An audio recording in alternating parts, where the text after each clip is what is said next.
Bismillahirrahmanirrahim. Assalamualaikum warahmatullahi wabarakatuh. Sebelumnya perkenalkan, nama saya Muhammad Fadil Bahartri dengan NIM 60900012231 dari kelas B. Pada video kali ini saya akan membahas tentang double linked list. Double linked list merupakan sebuah materi dari mata kuliah struktur data yang dimana video ini dibuat untuk memenuhi tugas saya di mata kuliah tersebut. Nah, terima kasih juga kepada dosen pengampu yaitu Pak Rahman dan juga asisten dosen yaitu Kansar yang telah memberikan tugas ini sebagaimana mestinya. Oke, kita langsung masuk ke double linked list. Sebelum kita masuk ke double linked list, perlu kita ketahui terlebih dahulu sebenarnya apa sih itu yang dimaksud dengan double linked list. Nah, double linked list atau disebut juga double linked list adalah struktur data linear yang digunakan untuk menyimpan dan mengorganisir kumpulan elemen data. Seperti namanya, double linked list memiliki dua pointer atau tautan untuk setiap elemen data yang menghubungkan elemen-elemen tersebut. Setiap elemen dalam double linked list disebut node. Nah, jadi setelah kita belajar di single linked list yang merupakan yang memiliki keterkaitan dengan double linked list. Sebenarnya single linked list ini yang menjadi perbedaan dengan double linked list itu terdapat pada pointernya saja, di mana pada single linked list ini terdapat hanya satu pointer saja, hanya satu sambil bagian kiri. Tetapi pada double linked list ini memiliki dua pointer atau dua tautan yang saling berkaitan. Nah, dengan adanya dua pointer ini, maka terdapat atribut-atribut yang berbeda dalam double linked list ini, yaitu preview yang merujuk kepada node sebelumnya, sedangkan next merujuk kepada node setelahnya. Oke. Kita masuk kepada ini, double linked list itu ya dia juga mempunyai reference points untuk menandai awal node yang di depan ini sebelah kiri, sedangkan untuk reference back untuk menandai akhir list atau yang belakang ini. Kemudian pembacaan pada double linked list dapat dibaca melalui dua arah, yaitu kemudian maju forward scan dan kemudian mundur backward scan. Kemudian node pada double linked list dipresentasikan dengan kelas DE node. Kumpulan objek denote membentuk sebuah list disebut double linked list. Nah, di sini akan terisi nanti nilainya. Kemudian kita masuk pada program double linked list ini. Saya akan masuk di programnya yang akan menjelaskan secara singkat. Oke, di sini saya mengambil contoh program, yaitu program menambahkan, menampilkan dan menghapus konteks. Nah, inilah program sederhana. Di sini kita mulai dengan program ini yang berjumlah itu sebanyak 128 baris. Ya. Mungkin sebelum saya masuk ke pembahasan terkait kodenya, mungkin kita run dulu ya. Jika kita run akan muncul menu utama dengan 4 pilihan menu. Yang pertama ditambah kontak, kedua tampilkan daftar kontak, ketiga hapus kontak, dan keempat keluar dari program. Di sini kita akan disuruh untuk memilih, dan saya akan memilih misalnya 1, maka kita akan disuruh untuk masukkan nama dalam kontak tersebut. Misalnya saya ketik nama saya sendiri, Fadil, dengan nomor 144, 4-nya 3 ya. Ketika kita telah enter, maka kontak atas nama Fadil telah ditambahkan, maka Fadil ini telah masuk ke dalam node sebelumnya. Nah, jika kita memilih menu nomor 2 tampilan kontak, maka akan tampil kontak yang saya tambahkan tadi. Jadi di kedua pointer tersebut itu masih kosong ya, jadi kita harus mengisinya terlebih dahulu. Nah, untuk menghapusnya kita nomor 3, maka masukkan nama kontak yang akan dihapus. Kan tadi sini saya input Fadil, maka kita akan hapus sesuai dengan nama yang kita input dengan F besar. Kemudian setelah itu kita enter dan kontak Fadil telah dihapus. Ya, kita pilih untuk menampilkan daftar kontak, maka ini akan kosong di sini ya. Daftar kontaknya kosong. Kemudian kita keluar dari program ini. Saya akan menjelaskan tentang program ini ya. Di sini saya menggunakan file header, yaitu enclosed stream, enclosed string seperti biasanya, dan juga using dan std yang akan menampilkan fungsinya. Stream ini untuk in, out, dan if ya. Kemudian saya menggunakan di sini ada struct nodes menggunakan tipe struct dan 2 node. Kemudian ada contact data dan node preview. Di sini ada struct kontak juga untuk mendeklarasikan variabel nama dan ke nomor telepon dan juga untuk variabel kontak tentunya.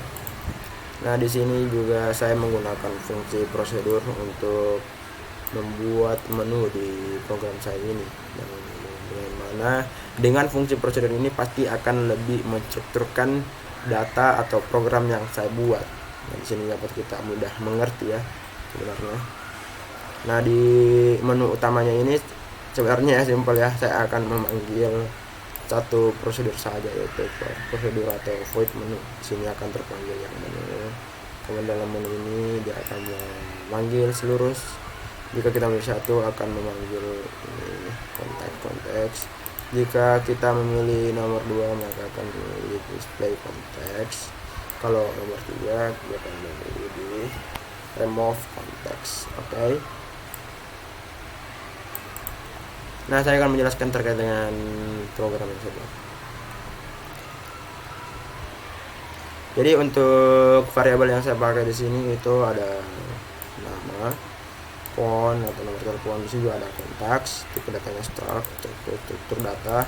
String ini untuk menampilkan karakter ya, atau teks. Jadi kenapa saya tidak menggunakan integer aja di nomor telepon ini, karena di nomor telepon itu kalau kita pakai integer pasti terbatas, dan juga kan nomor telepon ini tidak kita istilahnya tidak kita aplikasikan atau tidak kita operasikan pada operasi matematika atau aritmatika. Jadi supaya lebih bagus kita menggunakan string saja ya.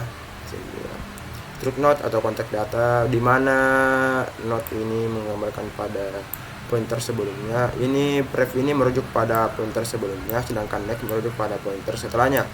Kemudian di kelas konteks list ini juga ada hit menggambarkan pembacaan pada kolom pertama, sedangkan tail pada node terakhir ya.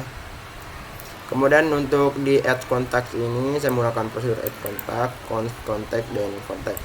Nah, di sini di new node dan node itu berfungsi untuk membuat node baru untuk kontak yang akan ditambahkan. Ini adalah fungsi dari perintah ini. Di sini akan menggunakan fungsi untuk membuat node baru ya. Kemudian setelah ada node baru dari yang kita buat tadi, kemudian kita masuk ke langkah kedua. Ini berfungsi untuk menyimpan data kontak ke dalam node baru. New node data ke dalam kontak. Ini akan masukkan data ke node baru. Kemudian jika misalnya di sini ini akan menyambungkan pref dari node baru ke node terakhir atau tail.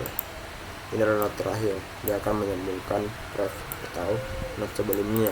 Nah, karena di sini di langkah keempat, yaitu karena node baru akan menjadi node terakhir, next diatur menjadi null ptr. Next itu berarti merujuk pada node setelahnya, dan null ptr ini berarti isinya kosong ya. Nah, jika misalnya node terakhir, jika tail node ptr atau kosong, maka ini akan mengaitkan next dari mode tail ke mode baru. Nah, ini akan mengaitkan node dari mode tail ke mode baru atau new node. Jika tidak, maka ya tail adalah new node, maka new node adalah node pertama atau hit. Ini adalah node pertama, sedangkan tail adalah terakhir. Kemudian akan muncul di sini kontak yang ditambahkan. Kemudian di void display konteks ini berfungsi untuk menambahkan atau bukan menambahkan sih, ini berfungsi untuk menampilkan daftar kontak, di mana nodes current sama head ini berarti kontak akan dimulai, penampilan kontak akan dimulai pada node pertama sampai akhir. Nah, jika pasti juga akan menampilkan namanya, teleponnya. Kemudian tunggu saya lihat dulu. Kemudian di kontak ini kami akan mendeklarasikan sebuah prosedur fungsi, yaitu remove kontak untuk menghapus kontak yang dipilih. Mana di sini node current sama head sama dengan tali display, di mana kita akan mengecek pada node pertama sampai terakhir. Nah, jika misalnya jika misalnya kita menemukan data nama itu di dalam sebuah node, maka dia akan menghapusnya dan akan mencarinya dulu ke node sebelumnya. Jika tidak, maka dia akan mencari ke node setelahnya. Kemudian jika berhasil maka kontak itu akan dihapus. Jika misalnya sudah dihapus maka akan terbarui di sini. Kemudian akan menampilkan kontak dengan nama yang telah kita input untuk dihapus. Nah, di sini jika telah selesai maka dia akan pindah ke note berikutnya. Nah, untuk prosedur menu ini atau fungsi menu ini dia hanya akan menampilkan daftar-daftar menu apa saja yang akan kita pilih. Di sini saya memilih untuk menggunakan switchcase. Untuk percabangannya jika kita memilih satu maka akan masukkan di sini konteks atau add context. Jika kita memilih dua maka akan melakukan display konteks. Kita memilih tiga maka akan memilih remove konteks, dan jika kita memilih 4 maka akan keluar. Oke, mungkin cukup sekian video dari saya. Lebih dan kurangnya mohon dimaafkan. Wassalamualaikum warahmatullahi wabarakatuh.